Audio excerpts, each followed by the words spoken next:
Hi guys, welcome back to my kitchen for another video. Today it is feeling like fall. The last week actually or more it's been feeling like fall outside, and I decided to bring you back in the kitchen and we're going to do a cooking video making some fall flavored meals. We're going to do a lunch along with a coffee and a dinner with a dessert. I usually don't drink my coffee first thing in the morning. I usually like to drink some water in the morning, and I prefer having my coffee with my lunch so that I don't start off with that caffeine. We're going to start off with our cold brew, and then we're going to make a cinnamon brown sugar coffee creamer to go with it, and it'll make the coffee taste so good. So let's get into that, and while I'm doing that, I'm going to talk you through the other stuff that we'll be making today. To make the cold brew, I'm going to start off by adding some water with ground coffee into a glass jar. So my ratio is 2 tablespoons of coffee per 6 ounces of water. And for this, you do not want to use instant coffee. You're going to want to use ground coffee, and you can do this with any flavor that you would like. I am using a chocolate hazelnut flavor. Once I have that ratio in the jar, I'm going to shake it up and I'm going to let it sit on the counter for 24 hours. And every so often, as I walk past it, I'll give it a shake to distribute the ground coffee again and to let it infuse and brew like that for 24 hours. After 24 hours, I'm going to take the coffee and I'm going to filter it through a coffee filter into a clean jar. And this is the cold brew. This is the process for it, and I'll just set it in the fridge until I'm ready to drink it. Now we can move on to the creamer, and for that we're going to start off with 1 cup of heavy cream in a pot with 2/3 cup of brown sugar and 1/3 cup of sugar, regular sugar, 1.5 teaspoons of cinnamon, and 1/8 teaspoon of kosher salt. We're going to stir this together until all the sugars are dissolved. The recipe does say to bring it to boil. I don't think I ever did that, to fully bring it to a boil, but it still works for me. As long as all the sugar is dissolved, you're fine. I'm going to remove it from the heat and let it cool slightly.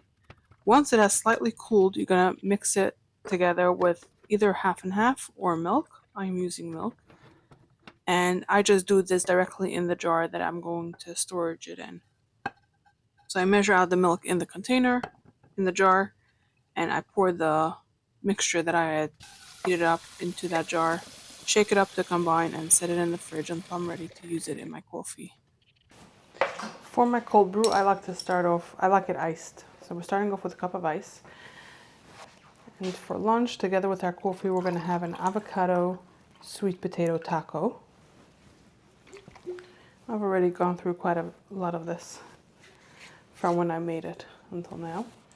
But for dinner, we're going to have some kielbasa with Brussels sprouts. I'm actually using sausage, along with a creamy butternut squash pasta. And for dessert, we're going to have a chocolate ganache pumpkin tart. So very fall inspired, very fall flavored. And I bet it'll be delicious. So now that we have the coffee ready, let's actually taste it. I mean, I know it's delicious already because I think it's the 3rd time I made the creamer already. And this cold brew I've been making for years at this point. It tastes like a chocolate cinnamon roll. Chocolate from the coffee and the cinnamon from the creamer. It is perfection. I am loving this. And I fell in love with the idea of making my own creamers, so I can see myself going forward making creamer for all the seasons. So now that we have this ready, let's get cooking our lunch. For our avocado sweet potato tacos, we're going to start with a sweet potato that we're going to cube up. And I'm going to make them into bite-sized pieces because the recipe doesn't say exactly how big to make it.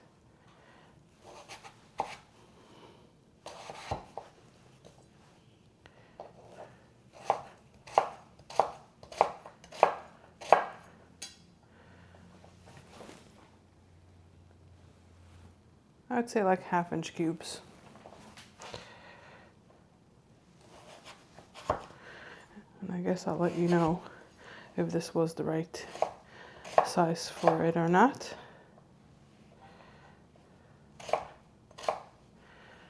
I'm going to transfer this onto a cookie sheet,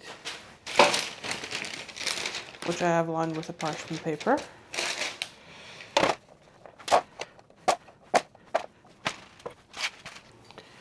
I will drizzle this with some olive oil. I'm going to add some chili powder, salt, and pepper. I'm going to toast this, and we're going to bake this or roast it on 400 for about 20 minutes. Okay, while that's roasting in the oven, we're going to make an avocado sauce to go with it. So I'm going to do it in my blender over here. Okay, we're going to start off with 1/2 cup of Greek yogurt. Now I used one of the small cups of yogurt instead of like getting some from a big tub. So I'm using the whole cup. It came out a little bit more than 1/2 cup. We're going to add in 1 avocado, and I'm hoping this is still good because I bought it.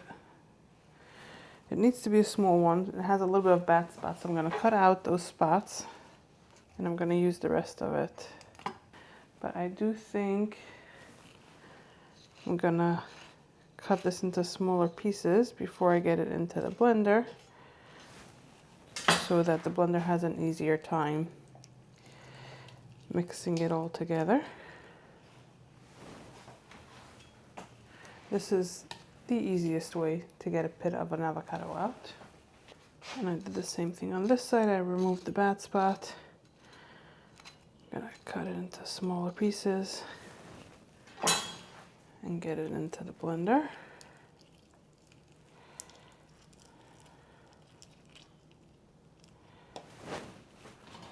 I'm gonna add some garlic. We're gonna add the juice of 1 lime.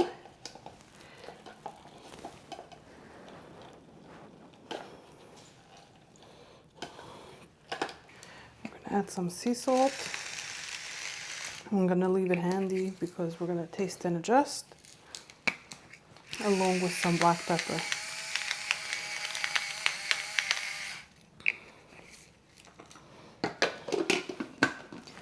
Now this is ready to be blended up. As I'm sitting here editing this video, I realized that the audio is a little bit quiet. I am working with the new mic here. I'm trying to figure out the logistics of it, so bear with me. Okay, this is looking nice and smooth. I'm gonna take a little bit on here to taste. Wow. Delicious. I'm gonna get this into a small container.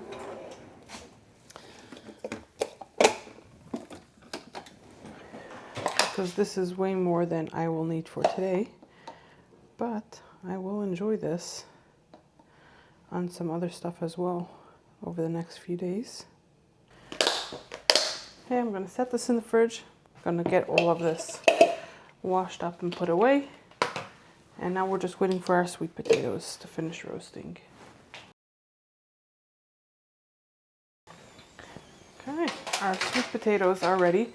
I did leave them an additional 3 minutes. I figured they can use a bit more time. They look perfect now. Okay, I am ready to eat now to create our tacos. So, let me give you a little bit of a better view here. I toasted up some corn tortillas. I cut up some scallions. I got some lime wedges actually. I got some crumbled feta cheese, and I've got some black beans. The recipe does say to cook up 1 cup of beans, cook, drain, and rinse. I just used the can to make it a little bit easier for myself. And I already forgot about our avocado yogurt sauce. So the way I'm going to do this is I'm going to get a little bit of our sauce on here. I'm going to spread it out. It might be a bit too much actually.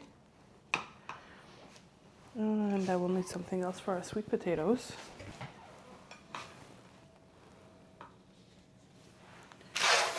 gonna get some of our sweet potatoes on here.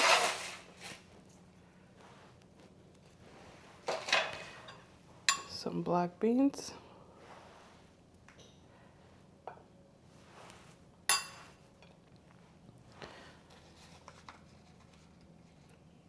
Some of the feta cheese.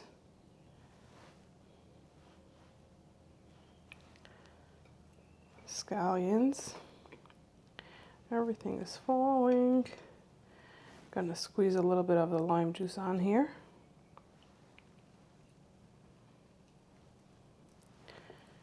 And gonna grind just a little bit of sea salt and black pepper over the top. And let's taste this. Seems so light and refreshing. Let's see. The chili on the sweet potato gives it such a good balance. The texture of the sweet potato is perfect together with the beans. The yogurt sauce adds so much, like the creaminess, the tanginess of the feta. Wow, this is really, really good. And we can't forget about my coffee here.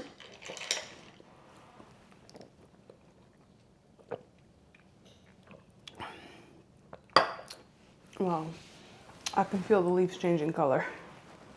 Yeah, I'm gonna build the rest of my tacos. I'm gonna sit down and enjoy this.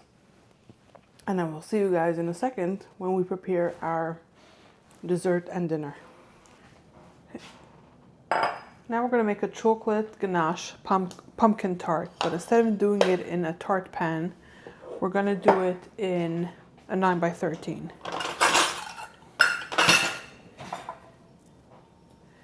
Because I don't have a round tart pan and my rectangular one is not big enough. The recipe does call for a 9-inch round tart pan. So I'm gonna adjust the baking time based on the 9x13.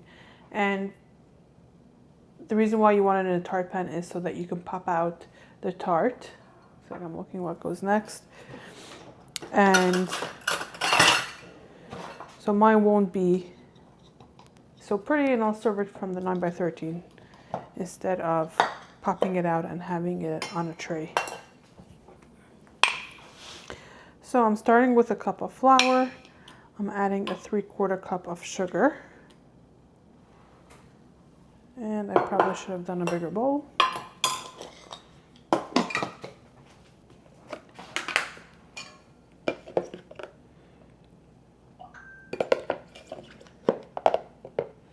I have a cup of cocoa. Now the recipe does call for pumpkin pie spice. I don't have that, so instead I'm going to do cinnamon and nutmeg. I know that pumpkin spice will usually have cloves, maybe some ginger. So you know what I'll do? I have ginger also, so let me get that. I'll do a 3/4 teaspoon of cinnamon because it calls for a teaspoon of pumpkin spice. And then I'll do an 1/8 teaspoon of ginger and an 1/8 of nutmeg. So that equals 1 teaspoon. Now I need a 1/2 teaspoon of salt. And now I'm melting 1 stick of butter. So while that's going on, I'm gonna get my 9x13 ready for us. Got my 9x13. My butter is mostly melted, and I believe the residual heat will be enough for this. So I'm just gonna keep on swirling until it's completely melted. I think I'm gonna use this to combine it. So I'm gonna add the butter in there. Actually, I'll use a spatula so I can get all the butter out of there. And I'm using a plant-based butter because for dinner tonight we're gonna have meat. And for those of you that don't know, I keep a kosher kitchen. So if I'm having meat for dinner, then I can't have any dairy with it or after. So I like using plant-based butter for those recipes. Okay, so we're going to combine this until it becomes crummy. You want it to be crumbs. And we're going to press it into the bottom of our pan. I just need it to look like it's fully combined, because right now I still see dry pieces, which means I see flour and cocoa, and I need all of it to be hydrated and mixed together, which I think we're almost there. I was gonna spray this, but now realizing that I put in so much butter in here, I don't think it's necessary to spray the pan. I guess when we eat this, I can let you know if it was necessary, which the results will be slightly different because I'm not using the tart pan. I'm using a regular pan instead. Okay, I think this is good. So we're gonna get this into our pan.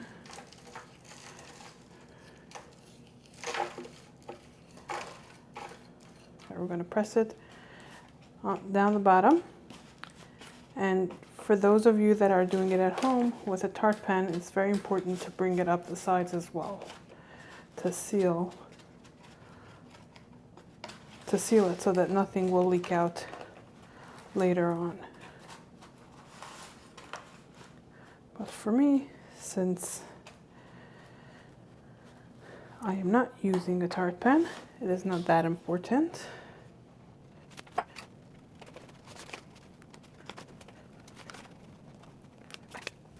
This will bake on 425 for 10 minutes.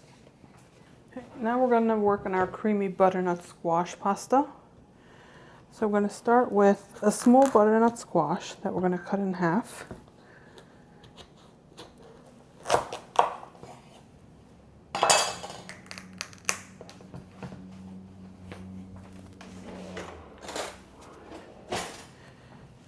And we're going to scoop out the insides.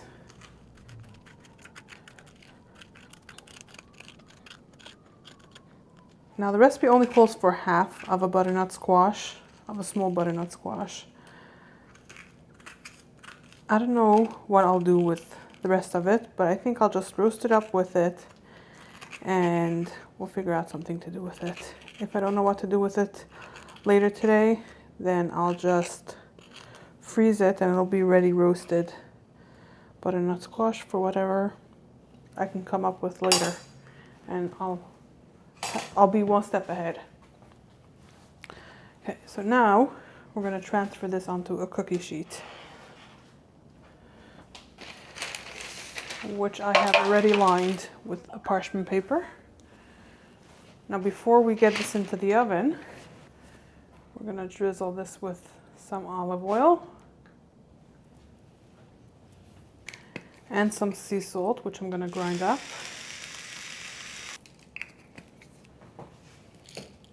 As well as some freshly ground black pepper. Okay, now we can flip this over.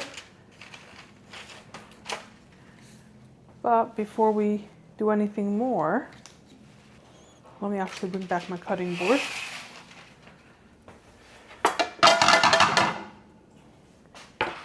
Which I'm going to clean off once I'm done. I'm gonna chop up 2 shallots, which I got pretty big ones, so I might not need both, because the recipe does say that we need a total of 2/3 cup of chopped shallots.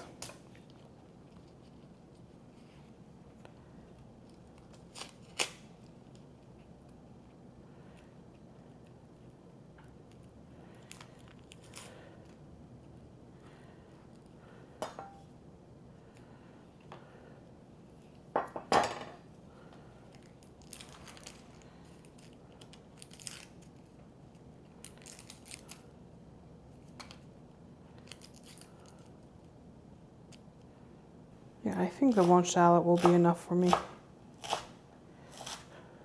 Okay, I'm just going to use the 1 shallot. And even this 1 shallot, I think, is more than I need.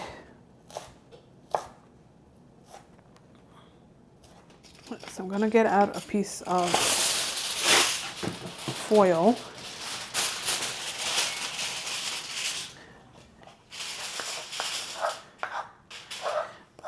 And we're going to get 2/3 cup of the shallots on here.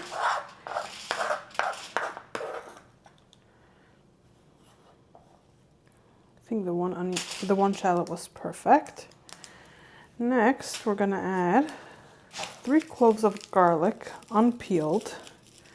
Oh, we just have to get it like this. This is 1 big one. Just going to remove the excess paper from the outside. And this is one of our hardneck that we grew in the garden. And some of the paper is tearing, so I guess I'll use those that it tore. And now we're going to add some salt to this. And some oil. We're going to wrap this up, get it onto our sheet, and this will go in the oven for 30 minutes. Yeah, for 30 minutes.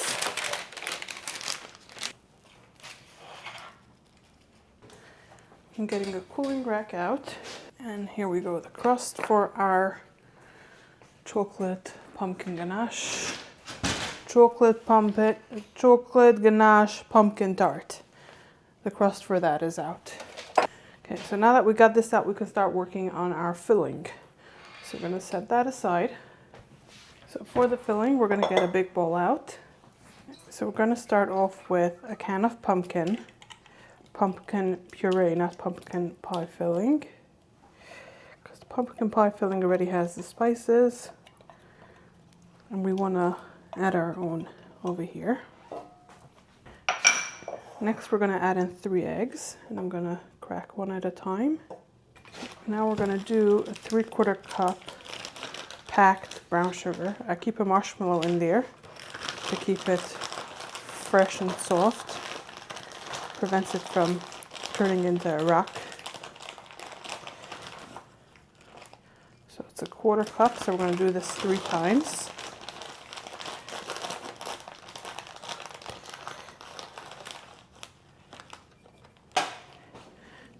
Gonna grate some orange zest in there.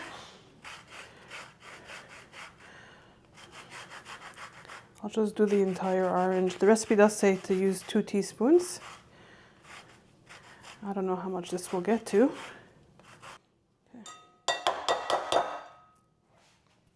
Okay, so the recipe calls for pumpkin pie spice again, but now it calls for 2 teaspoons. So before we did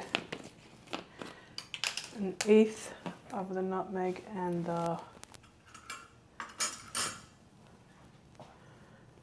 ginger. So now we're going to do a half, not a half, a 1/4 and a 1/4. So this equals to half.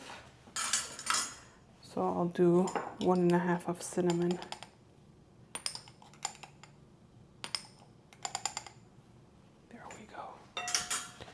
Let me cover everything.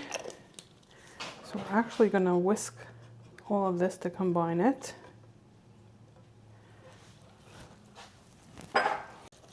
I've never had orange with pumpkin, so I'm very curious to see how that tastes. Now I'm going to slowly whisk in a 1/2 cup of whip. Now the recipe does call for cream, but like I said, for the crust, I'm trying to keep this dairy free. So we're going to do this instead. That was a 1/4 cup. Remaining 1/4 cup.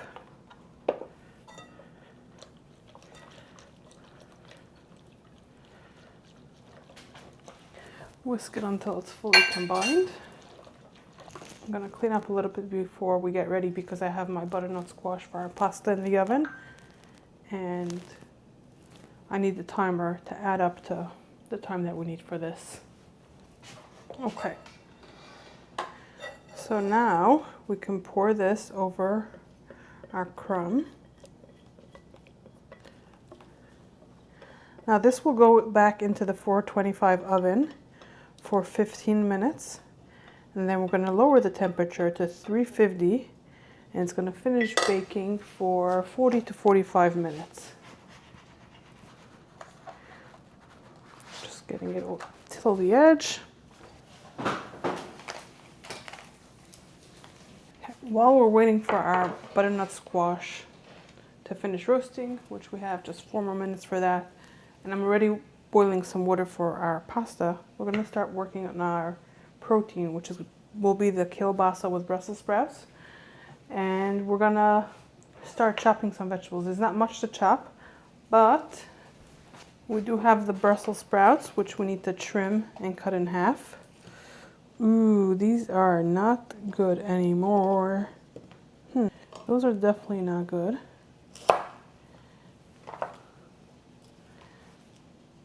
This one is good.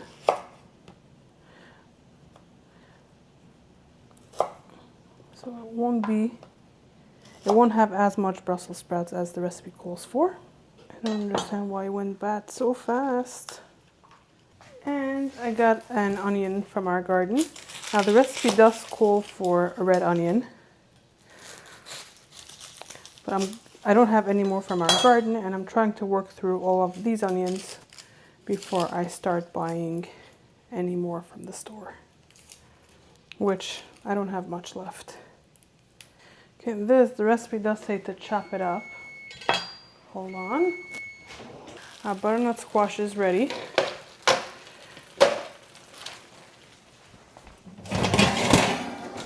So before I took it out of the oven, I did flip it and I poked it with a fork, and it's nice and fork tender.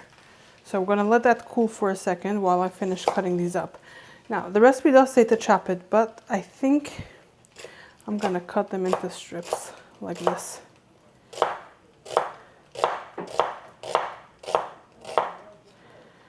We like onions, so I think I will enjoy it cut this way.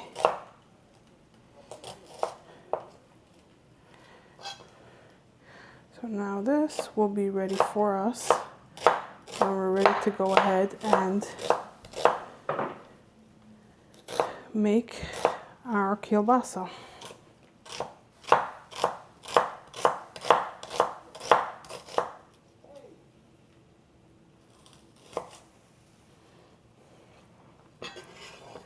Okay, now we're going to get to making our sauce for that, which I think I'm going to make in this blender. But my water is ready for our pasta, so I'm going to add that in. Salt the water and cook it according to package. For our sauce, we're going to scoop out the inside. And we're going to measure out a cup of this. I'm okay if it's not exact, because we don't have the exact amount of pasta. But we're going to get this in. And now we're going to get our shallots and garlic in there. Be careful when opening this up because there will be steam escaping. There we go. So our garlic, we will have to get just a clove. I'm going to scrape the shallots in there.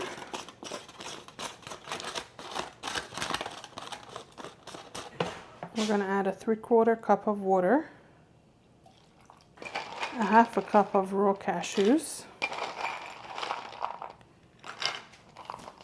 2 tablespoons of extra virgin olive oil, a tablespoon of balsamic vinegar, a tablespoon of nutritional yeast, a 3/4 teaspoon of salt. I'm going to run out and harvest some sage and thyme. So I'll be right back. So I harvested 5 sage leaves and I added that straight into the blender. And then I harvested a bunch of thyme and I got those off the stems and got that into the blender as well. Okay, I think we're good on the thyme. So we're gonna close this up and we're gonna blend it. I forgot that I need to add some pepper. Just a little bit. It's gonna be hot. Let's see. And I'm gonna blend this until it's nice and smooth, or the smoothest that I can get it.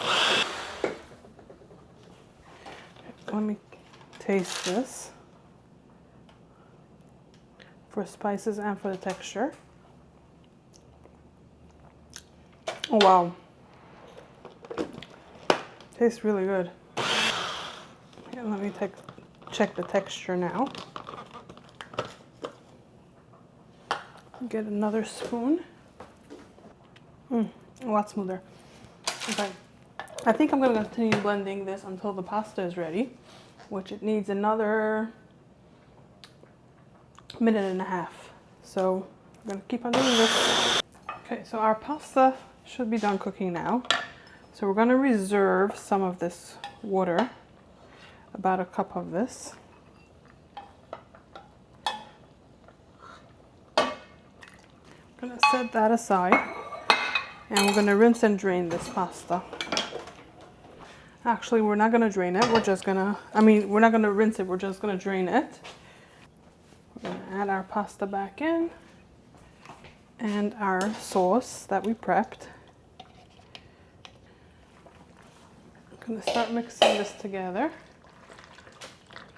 We're going to add in half a cup of our pasta water to start, because that will help our sauce stick to the pasta. And we're going to add more if needed.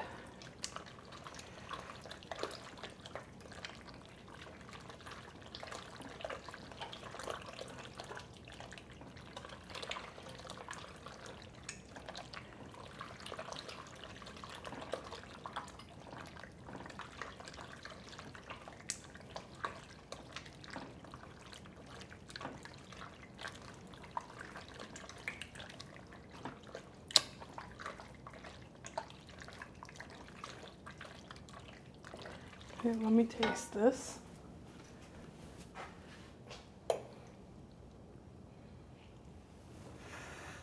It's hot to just finish cooking. Oh wow, the sage and the thyme come through beautifully. I didn't taste it that much in the sauce, but wow, nice and creamy. And now we can start working on our kielbasa. Okay, I thought I was recording. So we started out kielbasa and Brussels sprouts. So what we did was I heated up the skillet medium high, added a tablespoon of oil, and we let that heat up. We added our onions that we had cut up, along with I am using sausage cut into a 1/2 inch thick slices, and we're going to let this cook down for 8 to 10 minutes until the onions are translucent. And mixing it every few minutes to make sure that it doesn't burn. After eating this, the feedback, I'm not going to tell you the taste yet, the feedback about the sausage or kielbasa or whatever you're using, for my family, cutting it on the bice was too big of a bite. So next time I do it, I would still do it the 1/2 inch thick, but I would just cut it into rounds instead of having it on the angle like that. I am actually in a little bit of a rush today, so I'm already going to add in the Brussels sprouts, but if you're doing this at home, wait until the onions are translucent, because once you add the Brussels sprouts, we're going to cook it for another 10 minutes. I am just trying to do this a little bit quicker so that we can actually eat before we need to run. And our dessert, we're going to taste when we get back home. We're going to finish it and taste it later.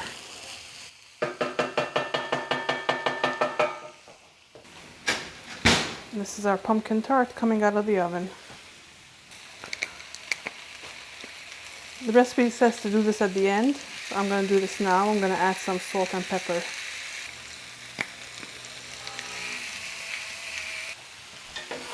Mix this in.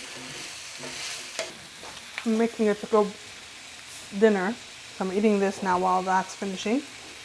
My family is loving it.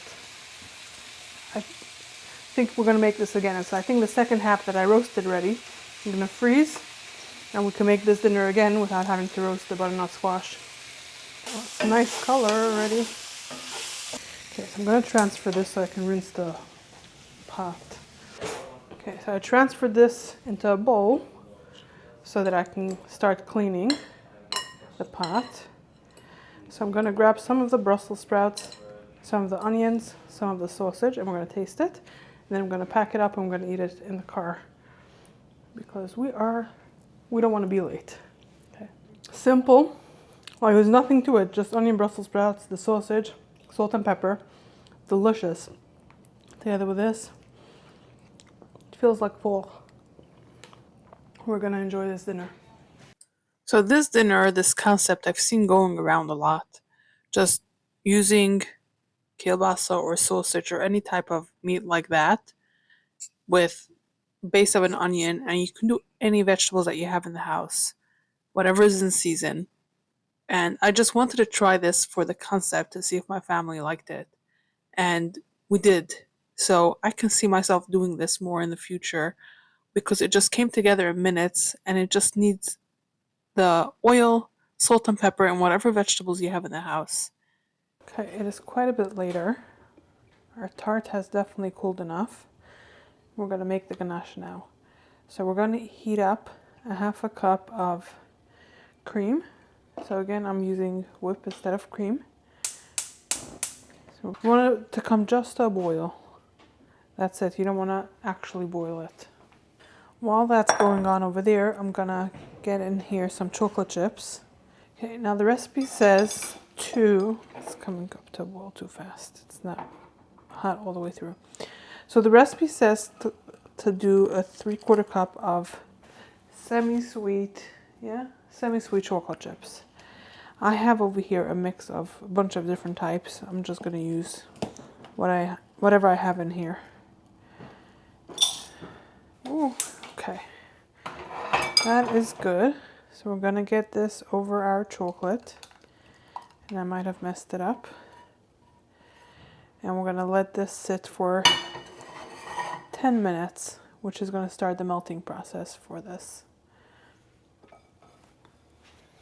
Okay, it's been 10 minutes, so the chocolate should be melted from the heat. And we're just going to combine it until it becomes a nice, smooth ganache that will just pour over the tart. It's going to take a minute or two to get there. So this is not really hot anymore, and not everything is melted. Not all the chocolate. So I think I'll quickly do a double boiler and we'll see what happens. I'll do this just until the chocolate is melted. I think this is hot enough already as is. So I'm going to take it back off the heat. And we're going to let it melt the rest of the way. Okay, that seems good. So let's move over to the island and we're going to put this over top our tart.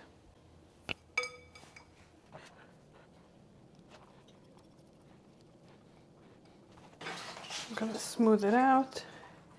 And then we're going to let it set before we cut into it.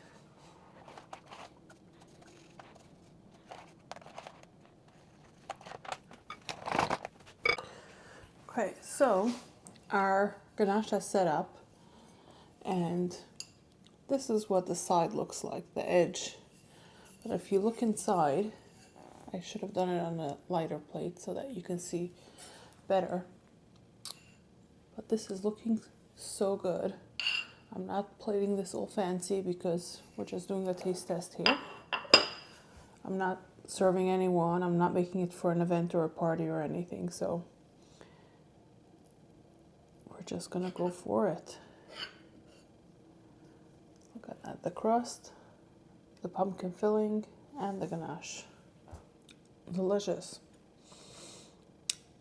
I think I would have just I would do even less. Would I? I'm thinking the nutmeg and ginger. I think it's very good actually. I'm liking it. It's not too heavy, but I can't see myself eating too much of it. It's good. I like it. Would it become my go-to pumpkin dessert? Probably not, because I have a pumpkin marble bundt cake that I make. I love that. With a brown sugar frosting. That one's really good. But this is really, really good. I'm gonna enjoy it. I'm gonna have my family taste it tomorrow. Now it's late, but I'm not gonna be able to finish this. It's a very big piece, and no, it's gotta be smaller pieces. Thank you for joining me in making these cozy fall comfort food recipes. I found some new family favorites, and I hope you did too. And I hope to see you in the next one.